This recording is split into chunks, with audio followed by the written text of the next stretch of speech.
Okay, so quick agenda. We're going to do just a brief intro to VividCharts for those of you not familiar with us.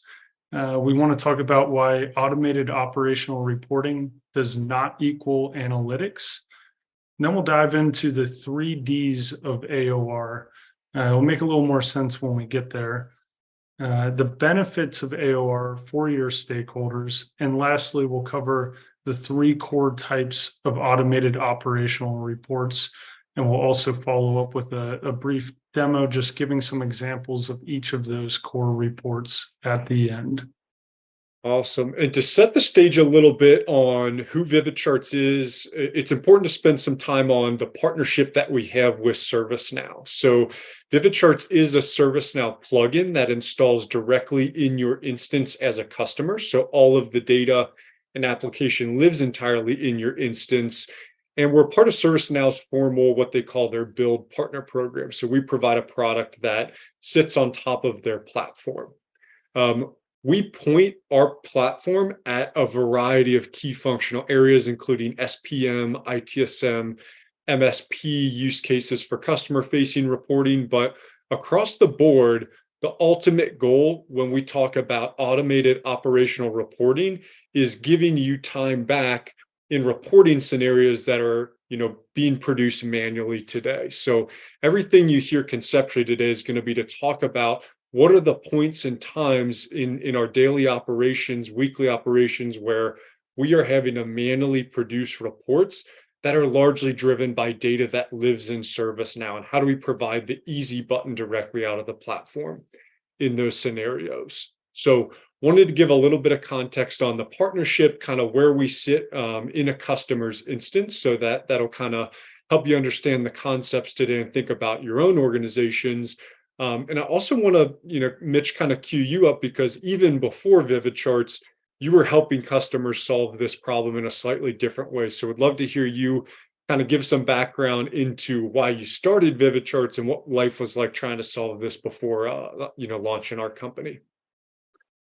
Yeah, I think I was automating operational reports well before I even knew what I was doing with it. We're learning along the way, but my entire career has been in ServiceNow consulting and developing. Going back to 2011, worked with a couple of different groups, including Cloud Sherpas and Accenture. And I had a specialty in the UI side of the house. So I was doing a lot of service portal builds for customers. And for whatever reason, when a custom reporting ask came across, it got passed to the team I was on, that UI focused team. And I get it, there's a little bit of UI element to it. But there was something that stuck in my brain with all those different requests we had, that there had to be a better way, and that this was something a little bit different than what you're going to do with the traditional out of the box set of capabilities from any platform, whether it's ServiceNow or the others out there that you might be using. So that's really what kind of got me thinking through that lens. And as I talked more with Rob, we thought it was worth hopping out and trying to solve this. And along the way, learning with customers, we really realize what we're doing is automating operational reporting. Awesome. And let's start to put a little bit more of a lens on the problem that we're solving here. So Mitch, this is data we've gathered on a yearly basis since we started VividCharts. So we'd love to hear you kind of speak on, what percentage of customers are pulling data out of the platform, why, and then we can kind of tie that to some of the things I hear in the field talking with customers on a daily basis. Sure. Yeah. So the quick bullet point there is 97% of ServiceNow customers are pulling data out of the platform to create meaningful business reports. To share a little anecdote, this was early on in VividChart's existence, way back in 2018. One of the prospects we were talking with, now longtime customers, still been with us, they were outlining this workflow of theirs where they were taking their data from ServiceNow, exporting it to Excel, running all sorts of calculations, data cleansing, whatever they needed to do with that. Then they were manually populating visualizations in a PowerPoint deck, adding some commentary before presenting it to their CTO. This whole thing took weeks and they had to do it every single month. And the only thing that was changing was the data itself. So that's a pretty common workflow we see with customers. You also see it, going to external BI teams. We'll talk more about why there's issues with that. But really, the manual manipulation or giving up control to an enterprise team, there's a lot of problems with that, with which we will get into. So VividCharts, luckily for you all and for our customers, is we offer a no-code ServiceNow reporting experience that keeps data in the platform in your instance. Yeah, and that customer Mitch mentioned helped pioneer one of the report types that we're gonna kind of outline later in the presentation and actually see in the product, an automated slide deck. But what was actually happening there was a data bottleneck in the organization that relied on that individual resource putting together the data in the right format to then get it presented out. So without that resource manipulating the data, the insights didn't get up to the C-suite. So what we try and identify on a daily basis in the field, and did this earlier this morning with an MSP looking at customer facing reports that they're producing manually in PowerPoint, is finding those data bottlenecks, whatever the process area is, and providing the easy button out of the ServiceNow platform directly where the work is happening. So again, we'll get into this in more detail in the report types, but ties directly into conversations I'm having every day in the field. So Mitch, let's start to add a little bit more color to what AOR is and what it isn't. And one of the big common points of confusion we hear in talking with customers is, reporting versus analytics. So we'd love to hear you kind of speak from your experience and add some color for the audience. What is AOR and why is it very different from analytics? I think even more commonly than that, reporting versus analytics, we hear reporting and analytics, and then sometimes that and even goes away, and people view it as the same thing, reporting and analytics. And it's really easy to emotionally combine operational reporting with analytics. I promise I was guilty of that definitely earlier in my career. I'd say even early, in the time at VividCharts, but the reason it's easy to combine those two is there are similarities. You take a data set and it ultimately gets displayed as data visualizations, but the purpose of each is very, very different. How do you know which questions to ask analytics if you don't have the operational reports your organization needs in place? Operational reporting is going to tell us what's going on, what's working, what's not working, what do I need to do? And in an ideal world, the best in class ServiceNow customers, operational and analytics work in harmony. And here's the kicker. If you're spending tons of time running the operational reporting hamster wheel manually, you'll have even less time to do any sort of meaningful analytics. So it's very, very important to make sure you're thinking about these as two very different things that very much so work in harmony. And one thing I want to do, Rob, and others on the call here, is those bullet points on the right side. I don't like reading verbatim from slides, but I'm going to with these because it is really important. I'll give you some signs of, is this report actually an operational report or is somebody asking for analytics? So some key characteristics. Automated operational reporting is supposed to show what's happening or has happened.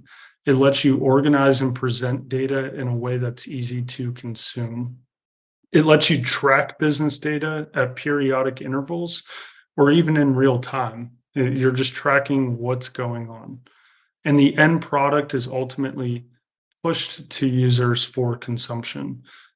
Now, analytics on the other side, and there's, I'm sure you all are familiar, there's plenty of BI tools, analytics tools out there. They allow you to question, interpret, and explore the data. It lets you explain why something might be happening.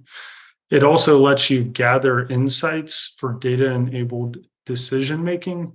And often what you'll see here is end users pull the data, unlike operational reporting where you're distributing.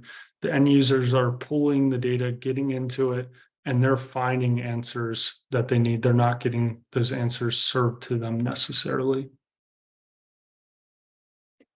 Yeah, and to even kind of translate this to what we kind of hear in the field, a lot of times we find customers putting, the analytics first. They bring in an analytics tool and they're wondering, okay, now what do we do with this? And a lot of customers are trying to figure out, okay, we made this investment in analytics, but they're not really sure where to point the engine at.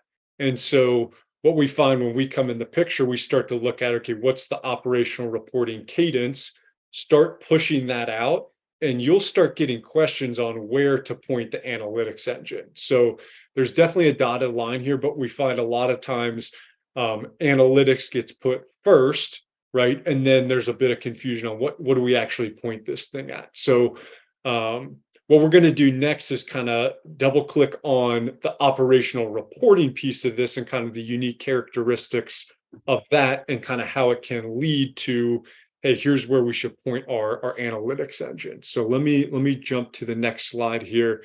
And Mitch, take us through what we call the 3Ds of AOR and kind of what these are comprised of when we think about them internally. The 3Ds of AOR: data, design, delivery. And you definitely need all three. And lucky for us, what we're seeing from customers over the past 5 years lined up to something very simple to consume and understand. But these are really important. So we'll dig into each of these here. So data, the first D of AOR. The good news is for everyone on this call, you have a gold mine of this in ServiceNow, and you have access, and you understand this data and the workflows behind it.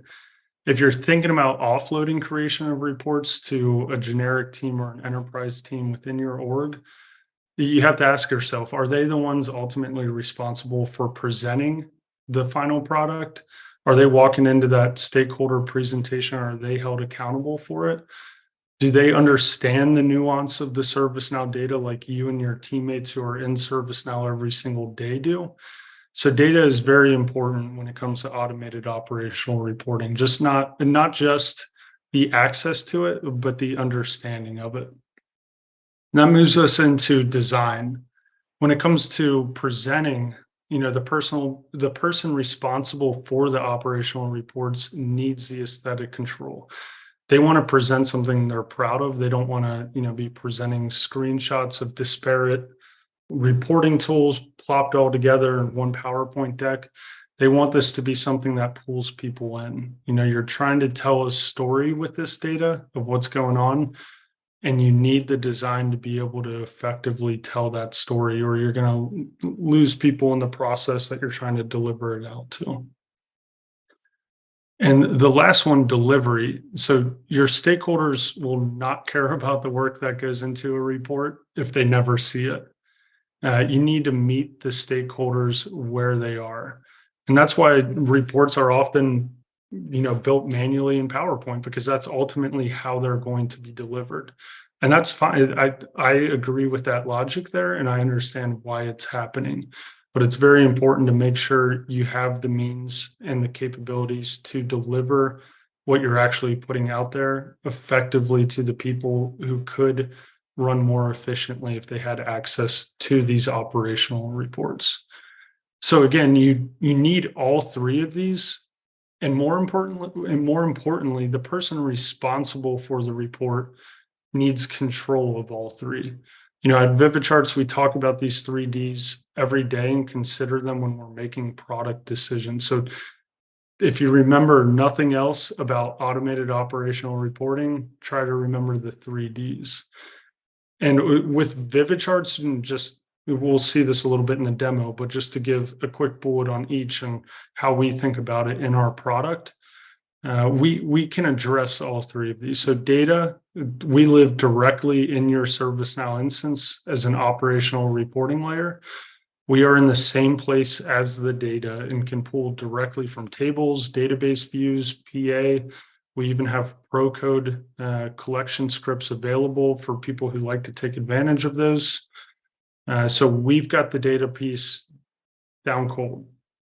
Design. It's really a cornerstone of VividCharts, or PowerPoint-like editor that lives directly in your instance. So this gives you the flexibility you need to create branded operational reports exactly how you need them and on brand.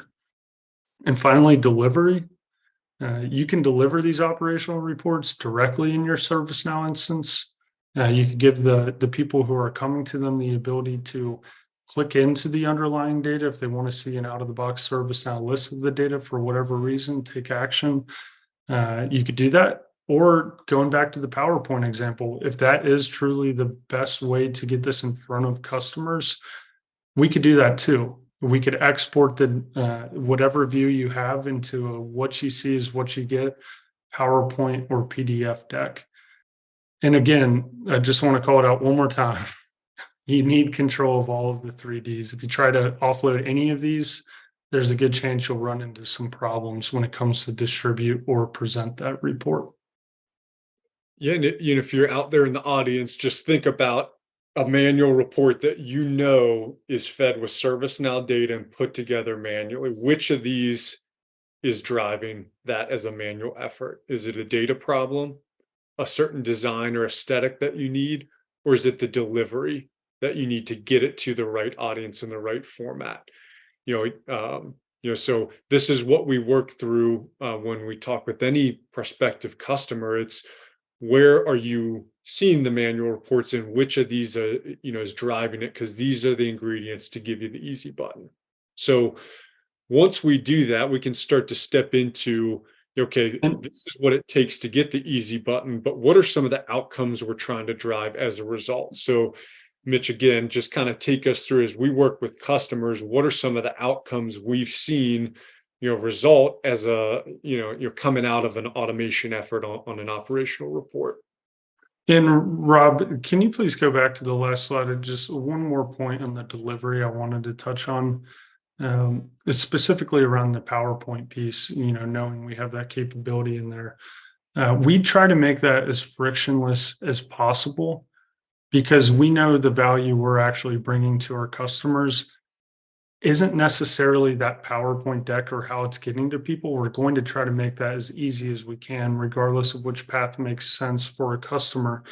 But the value we're really bringing is automating this whole workflow, the 3Ds of automated operational reporting. So we're taking that time that you would traditionally spend manually in PowerPoint.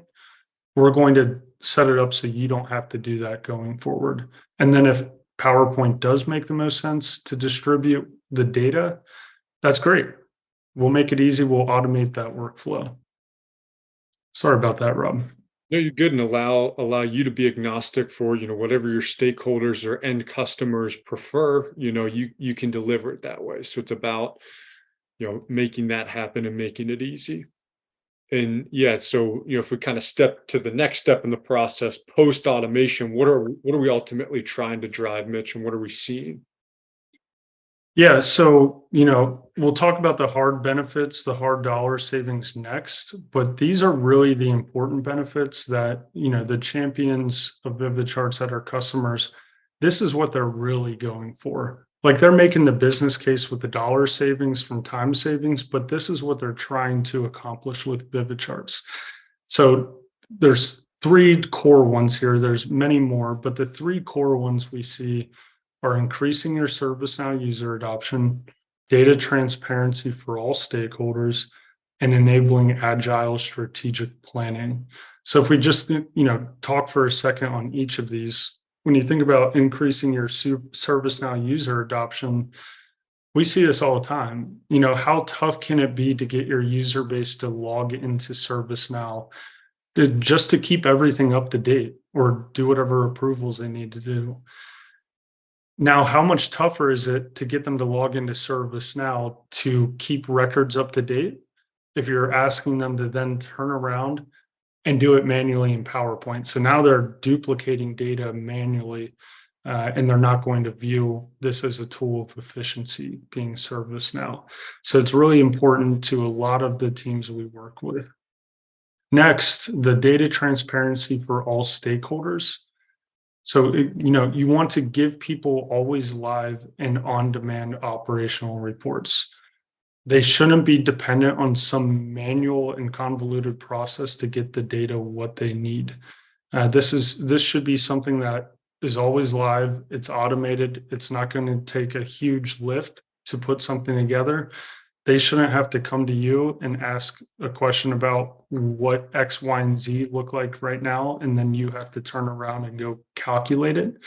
This is something you should be giving your stakeholders access to. And then lastly, enabling agile strategic planning. Um, this one's really interesting. If you have to go through a different team to get your operational reports, or you have to build these manually, what is a realistic timeline after month or quarter close to get those? Is it 3 days? Is it a week, 2 weeks, 3 weeks? Is it by the end of the next month? Whatever that is, are you okay waiting weeks to make decisions because that's just how long it takes to get the lay of the land? Is that ideal? Is that something everybody's comfortable with? It might be. It's a genuine question, but this is something our customers are not comfortable with. And they want those operational reports ready whenever they need them. They don't want to have to wait on them. Yeah, absolutely. And we'll, just looking at the three on the slide right now, these are all three were probably big parts of your decision to even move to ServiceNow or bring a process into ServiceNow in the first place. But what's preventing you from fully realizing the outcomes here? So this is what we've seen in the field. But like Mitch mentioned, like these are the kind of strategic outcomes that we're trying to drive for with the automation effort. But there's also a very easy, automation calculation that you can apply to just justify it, right? So if you just look at an organization and assume they've got just 50 manual reports, could be a project status report, that's produced monthly. And if those 50 reports are produced on a weekly cadence, right, just an hour each, apply a resource cost against that, multiply that across an entire fiscal year, that's 2,600 resource hours, all spent on manual reporting. Just an hour report, it hides in plain sight. An hour report once a week, 2,600 resource hours, 260K in resource spend on an annual basis. So again, that's not even talking about the strategic outcomes that you drive by eliminating this.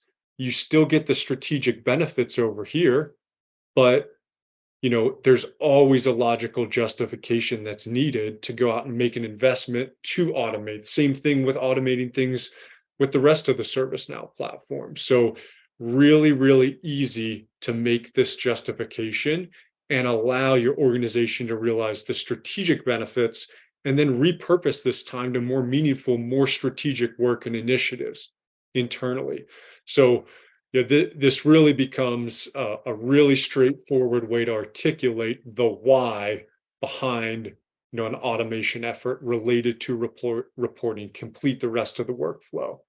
So Mitch, anything you want to add on the justification here, the ROI piece to this, and layering in the strategic outcomes you outlined on the previous slide? Yeah, again, the strategic outcomes are what the thought leaders are really going after, but they view this as the way to get there.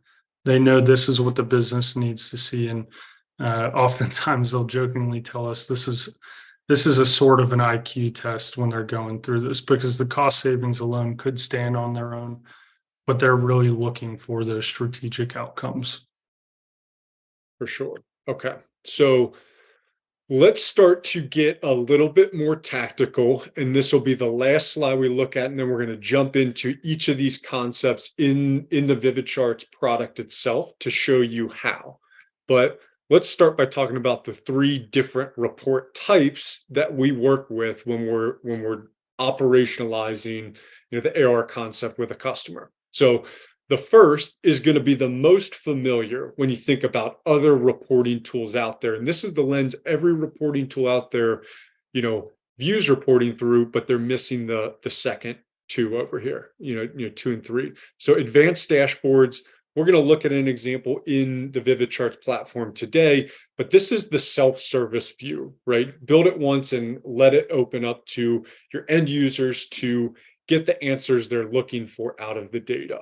So this is more of a real-time view. So you're going to see in VividCharts today how we make that a little bit easier to deploy and some of the new visuals, filter types that we make available to really bring advanced dashboards to the next level. 2 and 3 get more into the automation piece to this. So we've talked a lot about Excel today. We talked a lot about PowerPoint. Slide deck automation is the second report type we're going to look at. And this is a report type that the customer Mitch mentioned actually helped us pioneer, because they were not only doing the work in Excel to get the data formatted in the right way, they were ultimately getting it in a PowerPoint presentation. So you're going to see in VividCharts today how we can not just automate the data portion, but also automate the presentation portion through an automated slide deck. Okay. And then the third report type is scaled report generation. So this was, again, another report type that a customer helped us find, right, working with them. And the concept here is, what if we have a single record type that we're trying to summarize and produce the same standard report at scale for? Think about a project record, and the status report includes data from the project itself, the project tasks, the risks, issues, decisions. All of that summarizes a single project. Can we standardize that once and produce it at scale for all the projects in the system? This concept applies across the platform, whether we're talking about a project, a major incident, a problem root cause analysis, a customer-facing quarterly business review. So applies across the platform. So we're going to look at an example of scaled report generation as well. So Mitch, I'm going to switch the screen share over, but as I'm doing that, anything you want to add on the 3 types of AOR here as I get switched over on the screen share? So we're going to look at the 3 report types that we outlined in the previous slide. Advanced dashboards, we're going to look at automated slide decks, and then we're going to look at scaled report generation. We'll do it in that order. So if I just search in the VividCharts homepage here, so you can see we're in the VividCharts app in a VividCharts ServiceNow instance directly in our platform, but this is the homepage to do anything VividCharts related. So if I just go ahead and search AOR, you'll see I have 3 different assets kind of popping up here that I prepped for our webinar today. And we're going to look at the advanced dashboard example first. So let's go to this service desk dashboard with some filters applied. We're going to go into the editor first. So the VividCharts editor is where we actually produce and build the reports that we're trying to ultimately automate and push out to our audience, our stakeholders, regardless of the report type. So if I just look at the service desk with filters view as it stands today, we can open it up in the viewer and you can see we've got a number of different charts from the VividCharts library here laid out, styled really nicely, the VividCharts color palette applied. So when you think about VividCharts, we provide additional visualizations that you might not get out of the box with ServiceNow. We provide the ability to style and make these dashboards look really nice. We have the ability to add filters by category, assignment group, create date to filter the dashboard down. But a concept that is very familiar to us across different reporting tools that we're working with. Just to show you a little bit of the editor today, we'll just take this advanced dashboard as it stands today, and we'll make a couple of modifications so you can see a little bit more of the workflow. So let's take these 2 stacked bars and we'll just delete those and we'll go through a chart build. So if I want to build a new chart and add it to the dashboard here, I'll just open up our chart menu here and we'll use a new chart type that we actually just added to the library, a Sankey chart. And so this was actually inspired by a customer who was coming on board, had a Sankey chart as one of their key report deliverables. So our whole chart library is built in-house, so we were able to add it to the library so they could fully automate this customer presentation. So once we've selected our chart type, we'll just select our data source. So we're going to choose a table for this example, and we're looking at incident data for the service desk view. So let's go ahead and choose the incident table. Once we hit save, regardless of the chart type that we've chosen, we're going to get a condition builder where we can condition the data down. And then we're going to get standard, required, or optional selections to group and aggregate the data in a certain way. So let's just go ahead and choose category for our first group by, and then we're going to secondarily group by contact type. And once we've made those selections, we'll click save, and we're going to see our data visualized right before our eyes in a nice, elegant Sankey chart. So once that's here on our editor, everything is really, really easy drag and drop. So this experience is really modeled off of the experience our end users, non-technical end users are used to. A PowerPoint drag and drop editor, a tool like Canva that's really user-friendly. So from a data perspective, just a couple of steps and I've got a chart visualizing my data.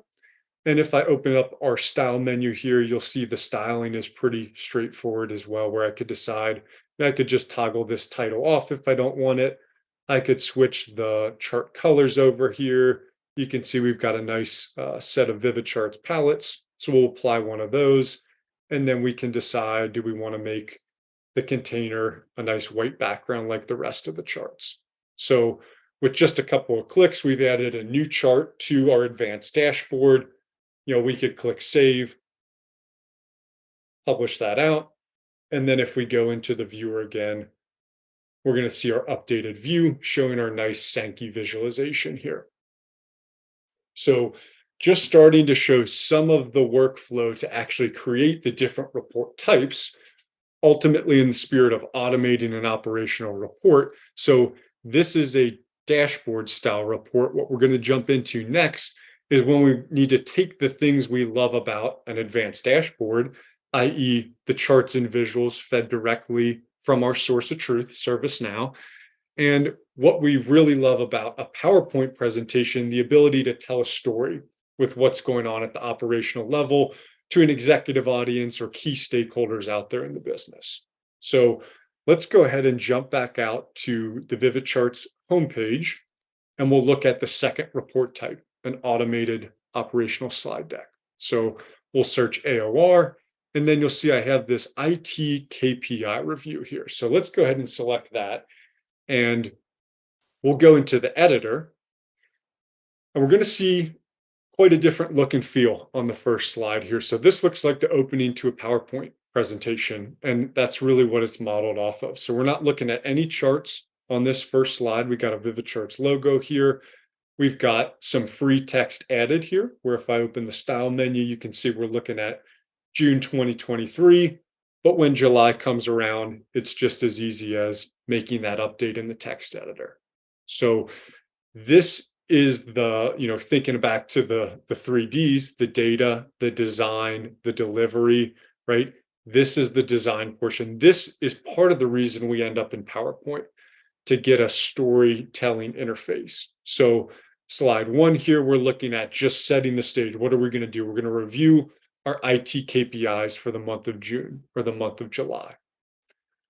But this is just setting the stage. As I page down to the other slides we have in our presentation, you're going to start to see what we were describing in the advanced dashboard. We're starting to combine what we love about advanced dashboarding. So charts that are showing the data from our source of truth require no manual effort to put together, but we can layer those in a nice storytelling interface here.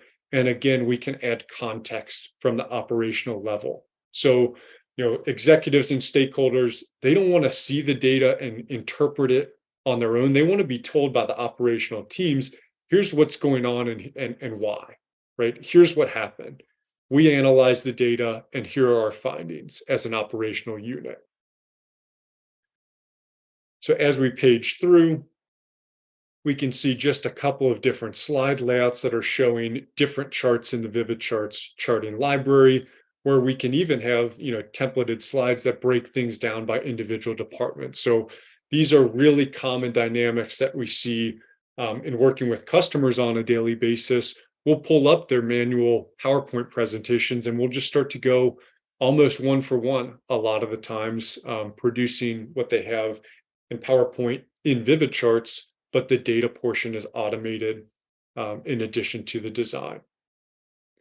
So let's just go ahead and we'll take this concept and we'll do a little bit more workflow here, just so you can see one more chart build and see this concept kind of extended. Let's say we wanted to add an additional slide here that's going to pivot the data. So I could just make a copy of this slide. So we're looking at a direct copy of the previous slide. So we can keep the styling elements that we have, and let's just delete some of the charts we have here. And we'll move this stuff kind of down and out of the way. And let's go ahead and build another chart that we want to make an addition to on this slide. And for this, let's go ahead and do the pivot table. That's a common chart that we see customers going to Excel for to produce manually. So we'll make that selection. And again, we're looking at ITSM data here. We're going to use incident, but the chart library applies across the board here. So let's go ahead and choose the incident table, click save, and then let's stick with our category and contact type grouping. We know we have good demo data there, so category and contact type. We could condition the data down if we wanted to, but just with a couple of clicks, we have our chart configuration ready. If we click save, it's now on the editor, where we can drag, resize, place it precisely where we want it on the slide. And so now there's something that maybe we used to go to Excel for, produce the pivot table in Excel, screenshot that, put it in a PowerPoint.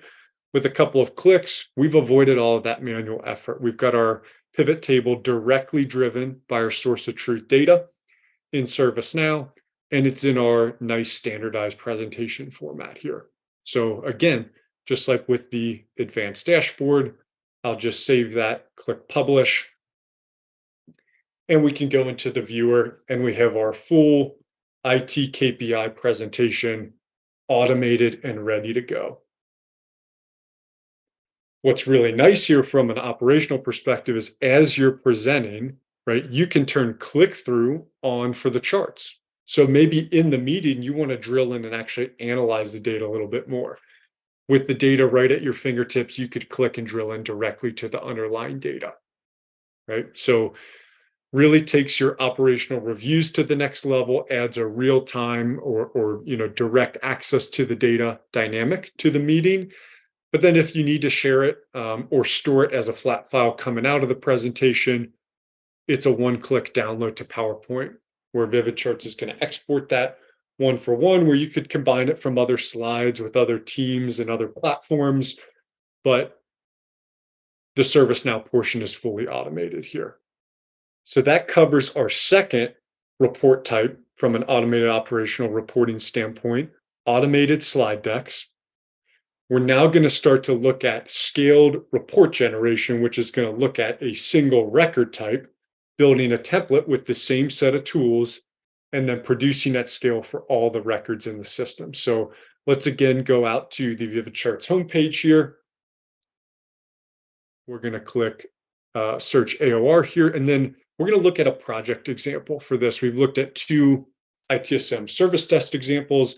Let's look at a project status example here. And this is actually the first use case we were shown by a customer who actually used an automated slide deck to automate project status reportings for their company. And we've since built a lot more workflow and product around it. So we're back in the VividCharts editor here, but this time the report looks a little bit different.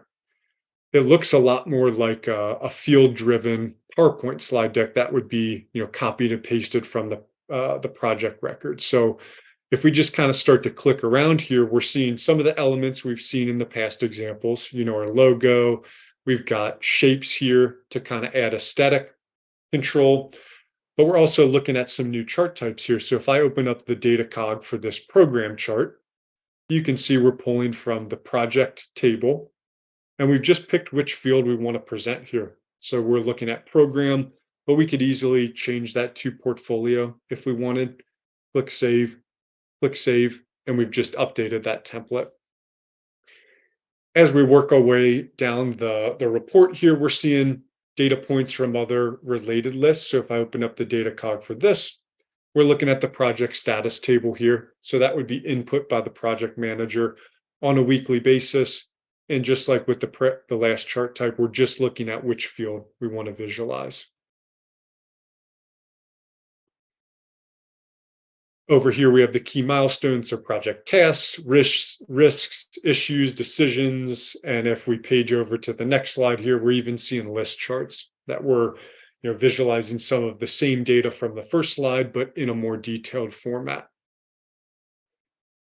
And with scaled report generation, the ultimate goal is to build this once and then give the organization scale and apply this template to all of the projects in the system. So in order to do that, we have a really easy workflow within the product. So I can just click Save as Template. We're picking our process area. So you can see we can point this at various record types, a demand for a business case summary, a problem for a root cause analysis that we want to automate for the CTO monthly, managed service providers who want to automate their monthly or quarterly reports for customers. This concept could be pointed at any record type in the system. We'll pick project for this.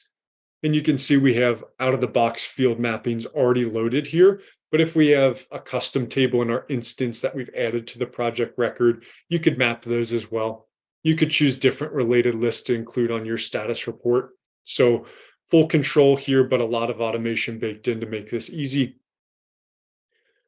So we just click next, and you can see we've got a lot of this info populated for the webinar today. So I could save this as a new template if I wanted to make adjustments and create a net new template, or if I made a tweak and I wanted to just update an existing template and enhance it, I could do that here as well. Once I've done that, we have a capability in the platform that we call summaries that allows us to produce that at scale. So let's go back to the home page and we'll go into our apps and we'll go into our summary builder. Really easy step-by-step workflow to put these together. Again, just like we saw with the templating, here's our record type. So we're going to choose project. We pick which view template we want. So you can see I've got a number of different templates put together for demos throughout the week, but we'll choose our AOR workshop template here to build this off of today. Make sure we've got that selected. Next, we would choose our card template. So we can, preview this. This looks pretty good, but you can see there's a number of options here to visualize the page in a slightly different way. And then we can decide, do we want to look at all of the active projects or do we want to single out a specific portfolio? So maybe in this scenario, we want to look at just the compliance portfolio and give them their own project status hub. So if I just click save, VividCharts is going to automate the generation of those status reports in that standard template for all of the projects in the compliance portfolio. Awesome. So now I've got our project status hub put together. We'll name this the compliance portfolio project status hub. Click save. And then if I open any of these individual projects, we're going to see our same familiar status report template, but only the data for that specific project and the related list. So page 1, page 2, I could present this full screen. I could export to PDF or PowerPoint with a click like we've seen. And from this, I could also bundle, a few together. Say we've got a steering committee meeting. We'll call this SteerCo June. Click save, and I could open these up as a bundle. So we'll go back into the viewer here. Now we've got 6 slides, slide 1 and 2 for project 1. Then we see our next project, etc. So a lot of different workflows that we can key off of this capability for different scenarios. But this demonstrates the 3 report types that are all geared towards what can we automate for your organization that's being done manually today. So with that, I'm going to again switch the screen share over and we'll go back into the slide deck to kind of wrap up and get into the Q&A portion here. So let me flip over. We've covered a lot. I know we have some questions we're going to get to in the Q&A, but just for those that are on, just wanted to call out a couple of actions you could take coming out of today. If you want to learn more or discuss a reporting scenario that's manual for you today, we have a real interface that we call the Vivid Hub that you can register in and see some real examples that are very similar to what we demoed today. So you register in that. You can pull it up on your end and see the examples yourselves. You do have the ability to book a demo with me directly. So there's a link on our website. We'll also be sending out a follow-up that includes the recording of this. That's going to link to the Vivid Hub as well as where you can book a demo. And then we also have a full AOR guide that we put together as a company. So that is available and ready for download on our website, and a really great resource to have coming out of a presentation like this.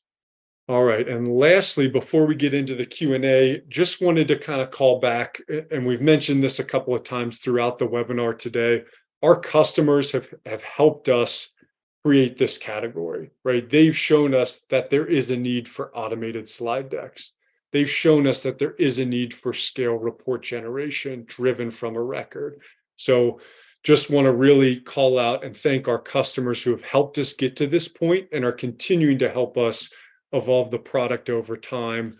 So the first question is actually around licensing. So what determines the price of the VividCharts plugins? There are a couple of them listed on the website. There's different tools within them. So I can field that one, Mitch. So the VividCharts platform you saw today, when we license this out, we license it out in various ways. So we could license it for a very specific part of your business, like say you're a PMO that just wants to use VividCharts as a PMO. We can license it in that way. We also have a way of licensing that gets very specific to the report type that you're trying to automate. So there's a little bit of nuance in the answer there, but happy to share more detail on that with you individually. And we'd want to base it off of your situation and position at your organization. So appreciate the question, and I'll follow up with more detail on that for you.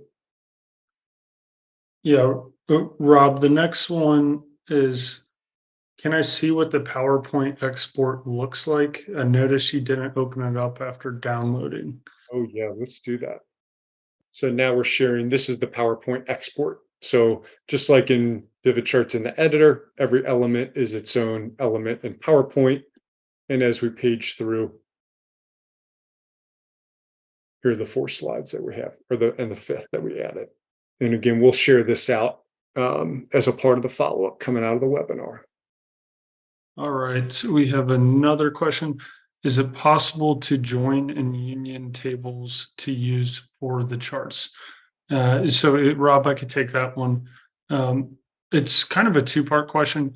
First off, we can report directly from database views if you are able to achieve what you're looking for with the joins and unions with the database view, so we could pull directly from that. We understand that sometimes there's reasons why you wouldn't want to create a database view, especially if it's just for a single report. We alluded to before that we can do some pro code data collection. So if you have a teammate on your team who's a ServiceNow wizard, knows how to do scripting, or work with a VividCharts team member, we could pull from multiple tables and then push that into one of our out-of-the-box chart types. We also have combination charts that allow you to pull from multiple data sources and layer visuals on top of each other. So it's not a clear yes or no question, but yes, it is possible to achieve that within VividCharts. So the question is, does our team have any intentions in exploring mobile automated operational reporting?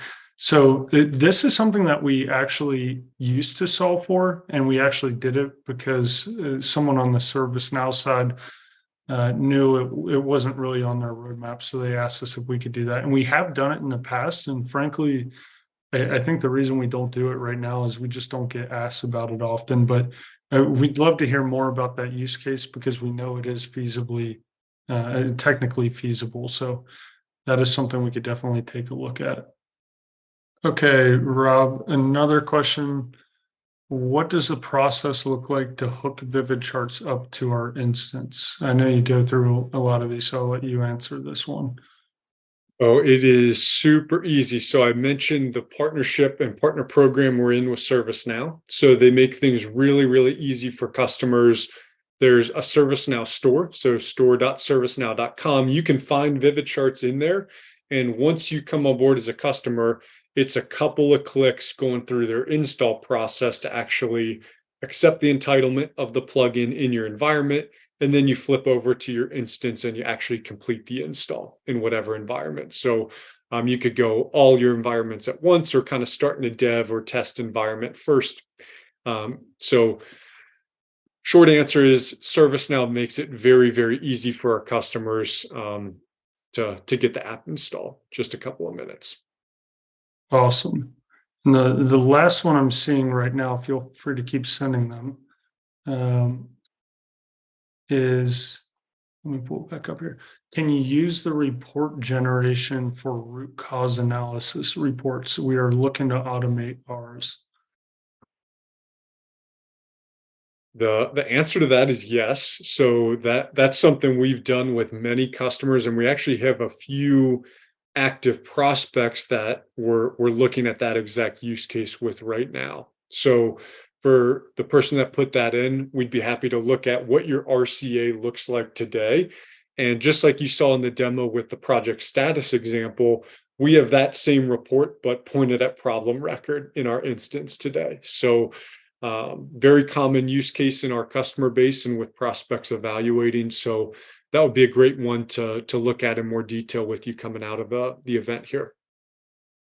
All right, we're seeing a lot of attendees drop and no more questions coming in. So we're going to go ahead and close the webinar out. So look for the recording going out and the follow-up resources here soon. Thanks again, everybody, and have a great rest of the day.